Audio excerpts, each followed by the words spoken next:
How do you sum up 20 years of history?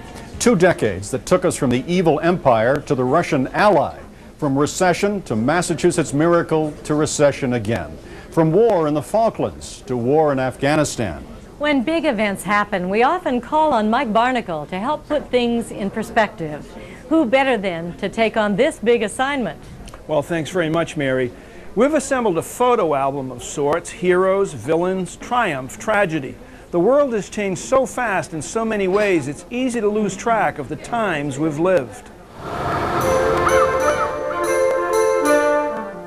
In terms of history, 20 years is a snap of the finger. Ronald. Shut your eyes and Chet Curtis is hosting Chronicle. Kevin White is mayor. Ed King, the governor.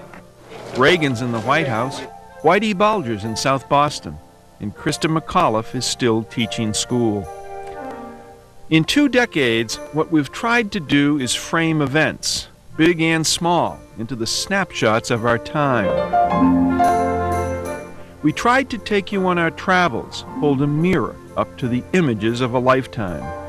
We've looked at quite a lot. We've seen people, places, and things that don't often see the light of TV. We walked the streets with the late Harry McDonough, sailed with him across Pleasure Bay, listened to Dapper O'Neill, savored the courage and commitment of firefighters and EMTs long before the world at large saw them for who they are and what they do. We began these nightly visits before there was a crack in the Berlin Wall. Lech Walesa was bringing freedom to Warsaw, and a Polish pope was in Rome. The Cold War had begun to thaw. Ray Flynn seized City Hall. The Vietnam Memorial was dedicated 20 years ago. Soon, we dedicated a program to a young man named Lou Puller, nearly killed in that war, a fortunate son of one of history's heroes, Chesty Puller. Then, suddenly, Lou Puller was gone, a casualty of demons he could not defeat, a suicide. There are so many moments, so many memories. The Marines, dead in Beirut, October 1983. Bernard Goetz, riding the New York subways, gun in hand, his victims on the front page.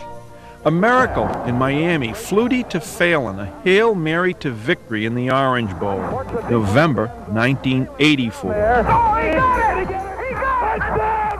We have main engine start. On a winter morning in January 1986, a neighbor, Krista McAuliffe, rode the Challenger, and as all of us saw white spirals in a clear blue sky, she slipped the surly bonds of earth to touch the face of God. Memories: Bird, McHale, and Parrish, Buckner in the fall of '86, the stock market in the fall of '87. We asked ourselves, which caused the most heartache? We gave ourselves the answer over and over. Baseball isn't a matter of life and death, but the Red Sox are. We went to spring training and batted against Bob Stanley.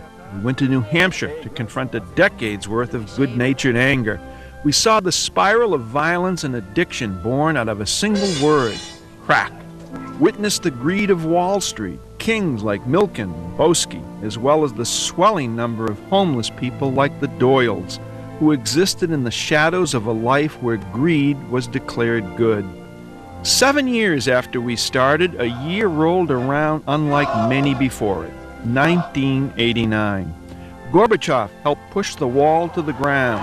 Then, incredibly, one young man stood in front of a single tank as a whole country stopped and the world had its eye on Tiananmen Square.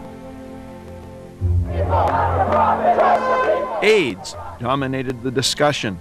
Nobody had heard of Howard Stern, nobody liked Pam Smart, and as the 80s melted into the last decade of the 20th century, phrases like .com, laptop, cell phones, leveraged buyout, 24-hour cable news channels, Viagra, MCAS tests, Microsoft, and the Internet were only hinted at, not yet as familiar as our own names. We hunted Noriega in Panama, went to war in the Gulf, paid little attention to the threat of terror in places like Yemen and Iraq, were stunned at the evil of Charles Stewart, blessed by the humanity of Mother Teresa. Politics was always a good topic, from the truly great, men like Tip O'Neill, to the truly self-absorbed, like Bill Clinton. We tried to pay attention. Monica, Jennifer, and Paula Jones made it difficult. Princess Di made it compelling. Anita Hill made it interesting. Waco burned. Oklahoma City was devastated. Faces: Clinton, Weld, Silber, Kennedy, Kerry, Tom Menino, Bill Parcells, Reggie Lewis, Mo Vaughn on the West Coast, Roger Clemens in pinstripes, Louise Woodward in the dock.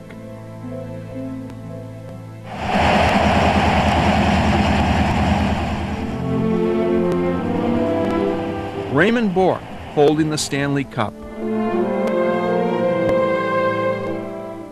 John F. Kennedy Jr. being buried. I got fired, had my life saved by doctors at the Mass General, cried when Worcester lost so much and so many good men in a warehouse fire. On the eve of the Christmas season, at the turn of a new century, the firefighters killed searching for the homeless. One happy 2000! The millennium arrived, Y2K was a bust, millionaires were made by the hour along Wall Street, an election lasted longer than a hangover. Then, nearly 20 years after Chronicle began, 4 planes were hijacked on a brilliant September morning.